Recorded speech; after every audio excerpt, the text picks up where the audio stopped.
मालिक को प्रणाम। सभी अभ्यासी भाई बहनों को नमस्कार। समस्या और समाधान। जब आत्मा ने शरीर रूपी वस्त्र धारण किया तभी आवरण के रूप में उसका ये उल्टा रूप प्रकट हुआ। बहुत सारी गांठों के पड़ने के बाद इसका स्वरूप बहुत कुछ रस्सी की तरह हो गया। वस्तुतः हमने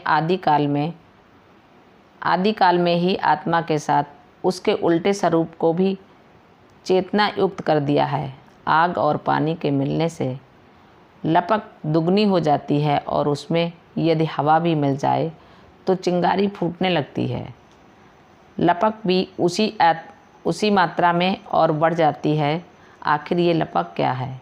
ये प्रकृति की क्रिया है जो आत्मा की शक्ति द्वारा घटित हुई और मिट्टी, पानी, आग, हवा आदि के काम नज़र आए, लेकिन हमारी निगाह असलियत की ओर नहीं गई। आखिर वह क्या था जिसके दुरुपयोग से हमारी ऐसी दशा हो गई कि पर्दे के पीछे से कार्य करने वाले असलियत की तरफ हमारी निगाह नहीं गई। यह भी नहीं समझ में आया कि उसे ऐसे काम क्यों करने पड़े जिसका परिणाम विनाश था।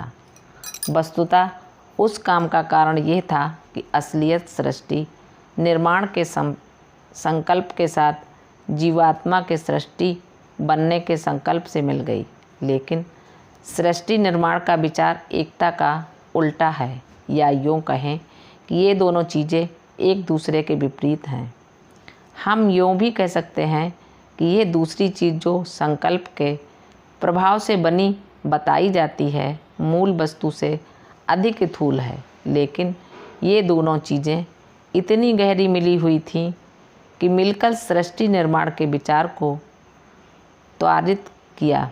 इस तरह उनका काम भी आग और पानी के मिलने की तरह का काम था। आत्मा कुदरत से आई जिसमें चेतना का कुछ अंश था और चेतना जीवांशा के संकल्प का परिणाम थी, जिसके द्वारा आकृतियाँ प्रकट हुईं।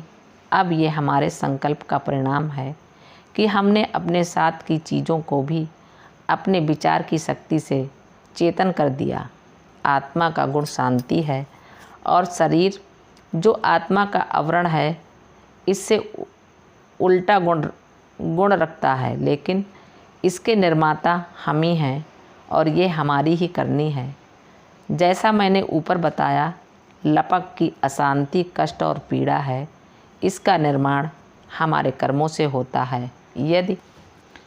यदि हम में ऐसी योग्यता आ जाए कि हम इस चीज़ को शक्ति देने का काम बंद कर दें तो इसकी वही दशा होगी जो एक सिंचाई न किए जाने वाले पौधे की होती है।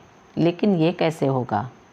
जब हम अपने विचार को जो अभी शरीर और भौतिक चीज़ों की ओर मुड़ा हुआ है आत्मा की ओर घुमा दें, फिर जो चीज़ें हमारे कर्मों के फलस्वरूप हमें कष्ट देती हैं धीरे धीरे गायब हो जाती हैं। हमारी पद्धति में बताई गई सफाई की क्रिया से यह लपक गायब होने लगती है और इसकी दशा वैसी ही हो जाती है जो संकल्प और जीवन से प्राप्त चेतना को होश के साथ आत्मा की ओर घुमाने से होता है। सृष्टि के अस्तित्व में आने के तुरंत बाद हम उस दुर्लभ रोगी की तरह हो गए जिसे टॉनिक की ज़रूरत होती है, लेकिन वह इसकी वजह से और बदपरहेजी करने लगता है और कष्ट झेलते हुए मृत्यु शैया पर पहुंच जाता है। वस्तुतः टॉनिक में कोई दोष नहीं होता, दोष होता है उसके अनुचित उपयोग में। फिर पीड़ा इस हद तक बढ़ जाती है कि दवा की ज़रूरत और तीव्रता से होने लगती है। मेरा मानना है कि यदि हमें कोई बीमारी न होती तो हम अपने प्रारंभिक काल की तंदुरुस्ती को याद ही नहीं रख पाते। केवल रोगी ही तंदुरुस्ती का मूल समझ पाता है और रोग से मुक्त होने पर ही तंदुरुस्ती के चिन्ह प्रकट होते हैं।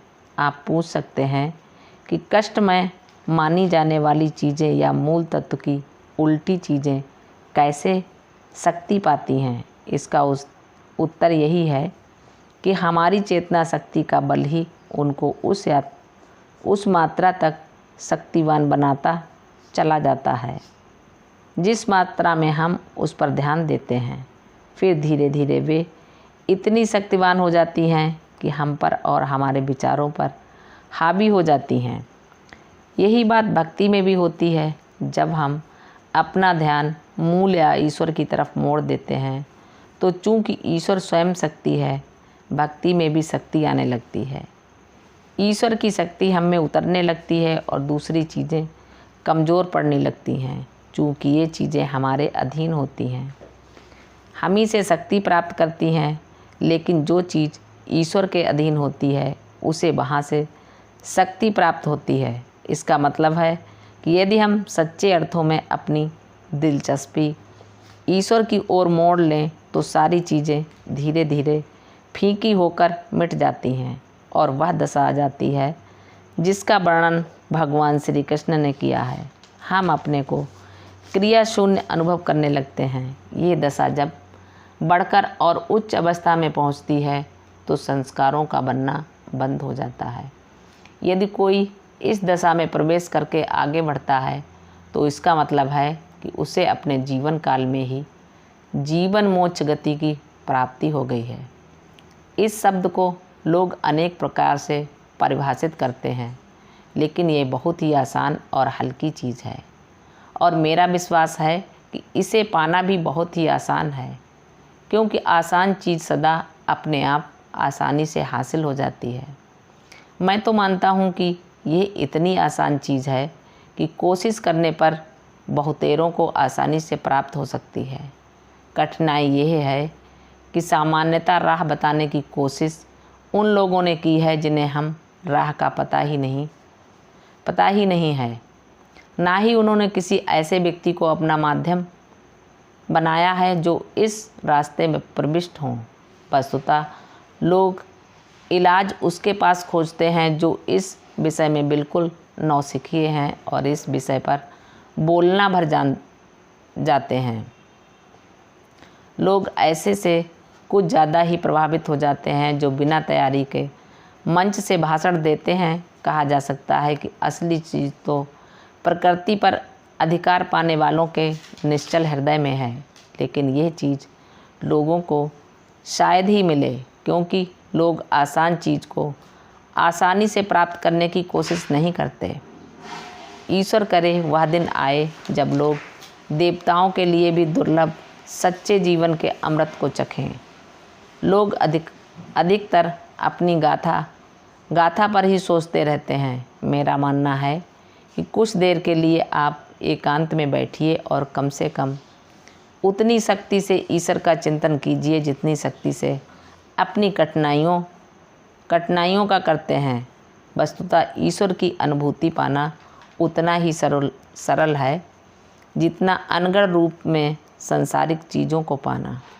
मालिक को प्रणाम। सभी अभ्यासी भाई बहनों को नमस्कार। धन्यवाद।